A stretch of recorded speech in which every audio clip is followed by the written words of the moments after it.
Hey guys, thanks for clicking on the video. I forgot to shoot an intro, so you just have to do it with my awkward looking face in front of my bike. So what I want to do in this video is change this bike, which is set up for kind of a commuting and shopping, and then set it up for more for Bridleways in the UK, which are effectively the UK version of gravel. So yeah, I just wanted to showcase what I use it for, stare at the bike, and then we'll go through the build. So I'll check in a few minutes.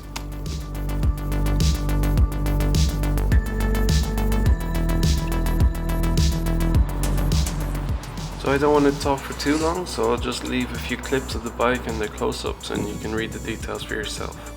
But what I will say is that in this image, in these clips, the two original components are the seat post and the headset. Everything else has been replaced at this stage.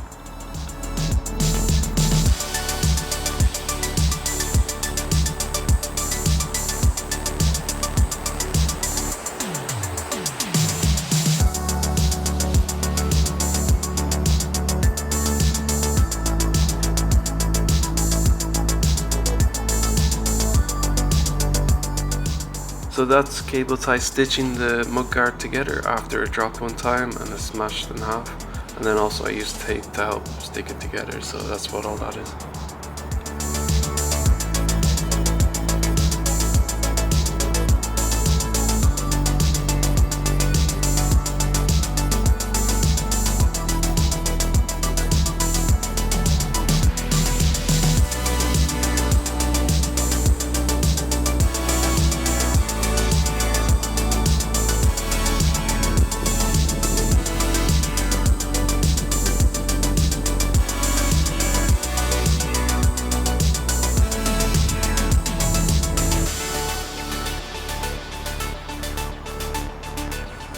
I'll be honest, I got these tires mainly because it just said Big Ben, but also the plus means that there's an extra layer of protection, and balloon means that it's extra large volume, 2.3 inches.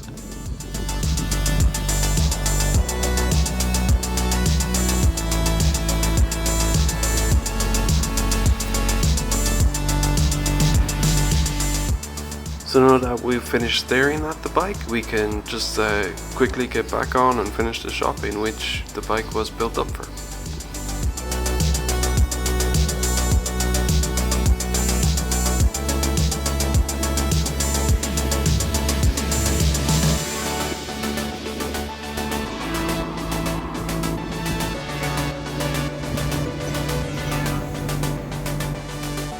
And this is the reason I have a flat rack rather than a basket, is so I can carry these boxes and ram them full of food. And it works quite well, so it does affect the handling. It is quite awkward, but I have the wide handlebars. It's a steady path, so it's usually okay. So with the bike back in the work stand, and yeah, in my happy place, so we're just going to get ready, take off all the rack, the mud guards, our fenders, and yeah, and then we can start putting on the parts that we've ordered and just the tires that we've harvested and front wheel that we've harvested, but I can talk about that in a few minutes. So yeah, let's get cracking and make sure you got your brew ready. I should have started, but today's brew of choice is Jimmy's Coffee Iced Mocha. Yeah, I really think they're delicious. They have a bit of an aftertaste, but in the morning, I don't know, I've just gotten used to them. So I'm not going to do much of a voiceover over this video. It's pretty basic details and just see what you guys think of it. But I'll check in a bit and I'll just make comments where something interesting is happening.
So this was very finicky and took me 2 different tools to get right. So yeah, sometimes this can take hours just to do the simplest of things.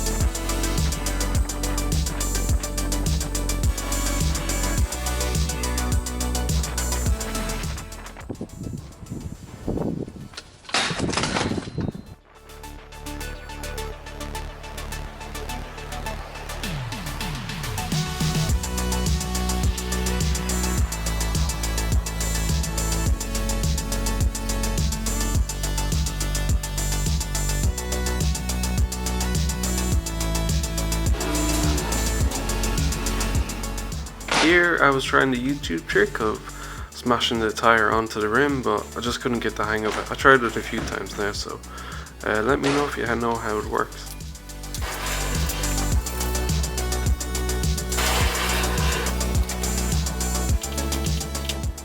Oh yeah, here I'm kind of anticipating a lot of mud getting on this bike, so I just wanted to plug any holes with bolts and then eventually tape.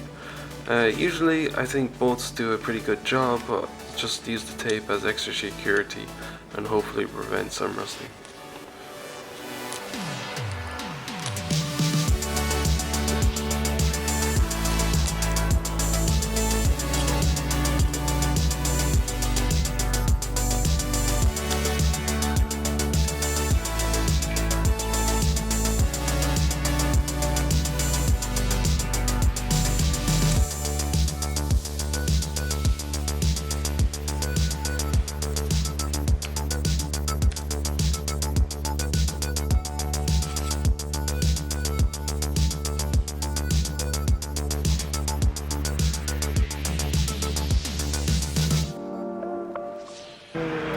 So I know it's just 0.1 millimeter, but the dropper post did not fit in the seat post. It got about an inch down and then just clamped shut. So I got this honing tool just to take the edge off. It took about an hour, I think partly due to the amount of grease buildup in the seat tube, but yeah, really happy with the result and went in really smoothly. And if you spin it anti-clockwise, the whole thing just falls apart like that. Oh, by the way, I got a new brew, a nice smoothie.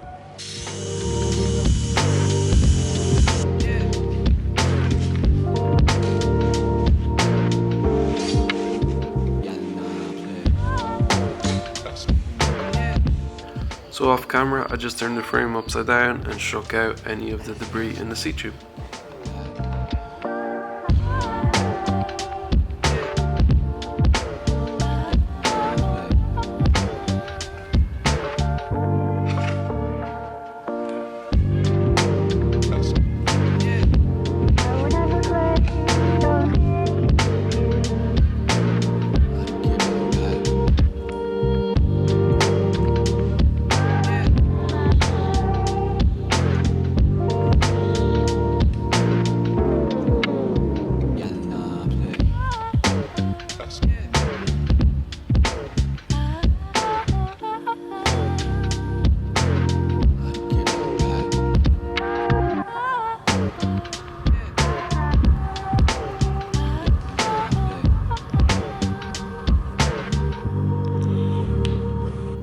Here I just wanted to show off how I kinked the inner cable so that when I pass it through the dropper lever, it engages at the correct position for the grub screw. So yeah, with the kink in the cable, it goes through the penetration for the grub screw at the correct location halfway through.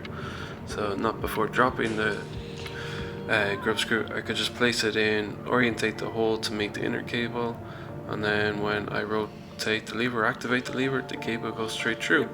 So yeah, it took me about half an hour to figure out that trick, but yeah, pretty happy with it. And here I just wanted to show you how it took me about 5 minutes to crimp the cable end on the cable. I had to try 2 different wrenches, and then eventually I just got it here after honestly 5-10 minutes.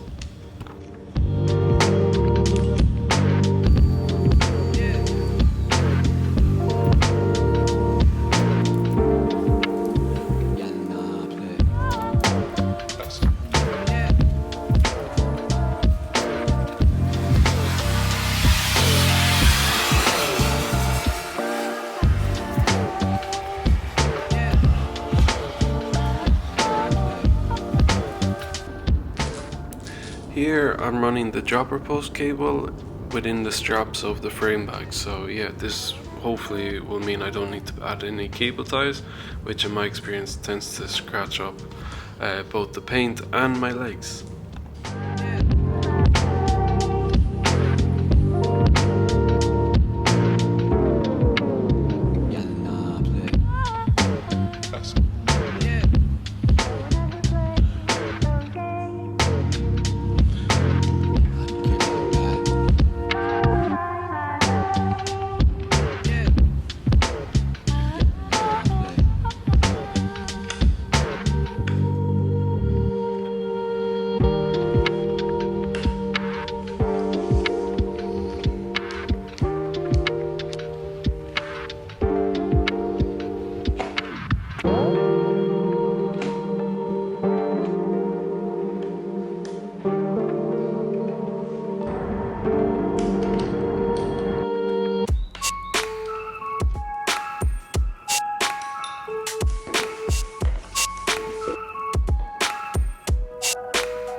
With the bike built, I just wanted to bring you guys on the first Shakedown ride. This is a local path to me, and yeah, just wanted to eat my lunch and then try out a few techie spots here.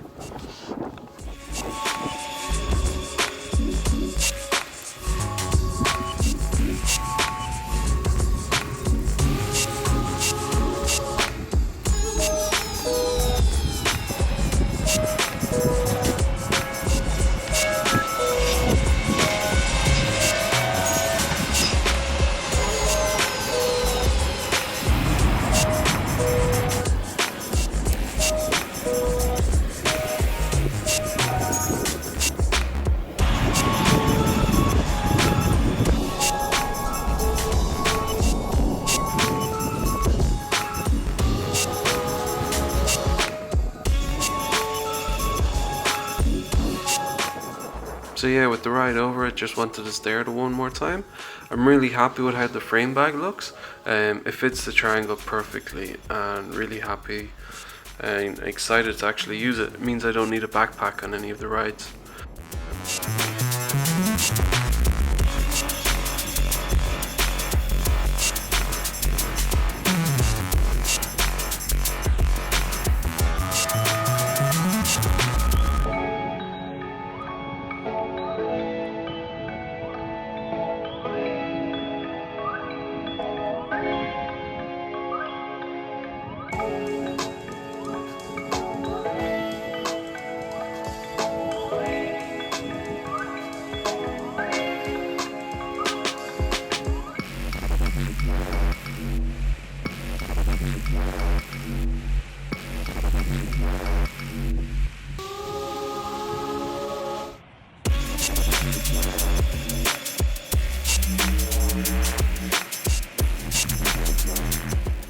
So yeah, quite excited about the frame bag. So yeah, just showing where to put my tools. I'm putting my finger in where a hydration hose can come out, and then showing you how I can put my snacks in the mesh pocket. So yeah, really happy with the frame bag. So I forgot to shoot an outro, so you just have to deal with me cycling into the sunset. But yeah, thanks for all the support on the last video, and thanks for staying to the end. And hopefully in the next video I'll be doing a comparison between this bike and my mountain bike.